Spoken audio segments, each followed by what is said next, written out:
Washington is a great town. Yeah, a lot of culture. I'm going to the museums. Are you really? No. I sit in my room like I always do and watch movies. You got to get out there. No, you don't.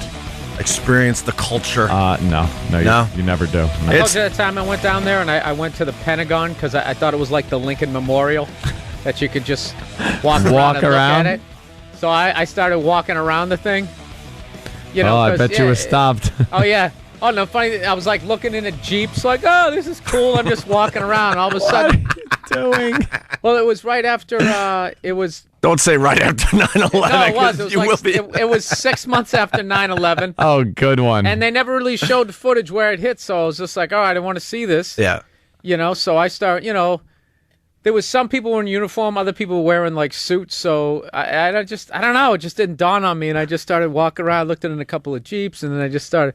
And all of a sudden, this Jeep came flying out, and this guy gets out with like this red beret, and he's like smiling, but he's looking right through to the back of my skull. He's like, "Hey, buddy." Hey, buddy. He goes, "What are you doing?" And I was just like, "Oh, I'm just sort of just kind of walking around." And the guy goes, "Oh, yeah? That's not what I heard." And I was like, "Uh-oh." That's not what I heard? Yeah, I swear to God. No. He goes, "That's not how I heard." He goes, "I heard you were walking around looking in Jeeps, acting suspicious." And the reality was I was like, I wonder where the plane hit. Do I walk around this way or do I walk around that way? So I kind of did like a back and forth thing. And I was looking Jeeps. Suspicious. I was brutal. So I had to be like, and I couldn't say why I was there, Did they haul you in? No, they just they started asking me questions, and I just said, "Look, I'm a comedian.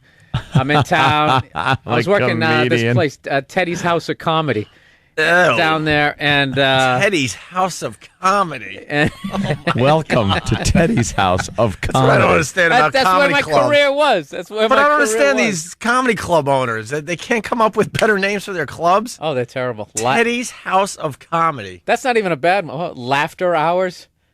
Oh, Oof. Laughter Hours. Yeah, like New York Post headlines. Yeah. What is the name of it? Bunch of puns. All right, anyway, I don't want to get you off track. So he just ends up taking down my name and whatever, starting some sort of file, I guess. Oh, no. And then I go, look, man, I didn't realize that this. Now I'm really starting to think like, yeah, dude, this isn't a tourist attraction. This is where they plot out. Wars. This is where they plot out world domination. Covert actions. Yeah, like I was going to take a tour. I'm an idiot. And you're peeking. You were peeking into things. I was looking at the Jeeps like it was an exhibit. I'm surprised I didn't get in one and start, pretending I was driving. Like this moving. is great. Can someone take my picture? Yeah, and perfect. Just white male, mid-30s. I mean, I just had everything that they were looking for. That I was a psycho. Some wacky militia guy. So then I go, look, man, I was walking around looking at it. I go, all right, I'll leave. And the guy goes, no. He's like, you're free to walk around the whole thing if you want. And at that point I was so freaked out. Like, no, dude, I'm okay. And I walked away and I was kind of laughing. And then one other Marine all of a sudden just kind of yelled out. And he was trying to like scare me or whatever. And I was just, He did that for his buddies. Like, watch this. Yeah, you think the football players didn't do that in high school? I made that noise. My problem with Washington, D.C. is I'll go in front of the White House every time I go down there, and I get this urge to I'm not even kidding, to climb the fence to see what happens. Well, that happens every so often. I know, but I get that feeling like, why don't we just see what happens? Same end result. You get tackled on the lawn. Hopefully you get tackled and not shot. Oh, yeah. True. Pre 9/11, that was a wacky frat stunt. Right. Yeah. Right. Hey, what Opie did. See how far you get, man. Yeah. Before you get tackled by Secret Service. I think I can make it to the front door. Yeah, sure. And all you got was like community service back then. Now it's like you get prison, torture, Guantanamo. But what is that? We all have it in our brains. Like, I get the urge to do that, but I don't. Like, I used to watch come into the city from Long Island and go see a lot of talk shows with my mom and my family. Like back in the day, Phil Donahue and Montel and the rest of them. And I would Sally Jesse.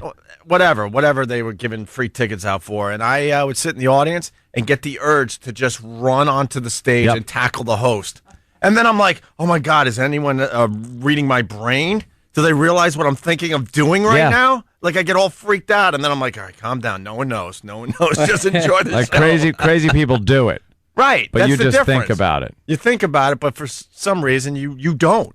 That's like when you. I think it's the same mentality like when you were in class and the teacher's like the next person who laughs, and then immediately you're just holding your nose, just Yeah, you're trying not to laugh.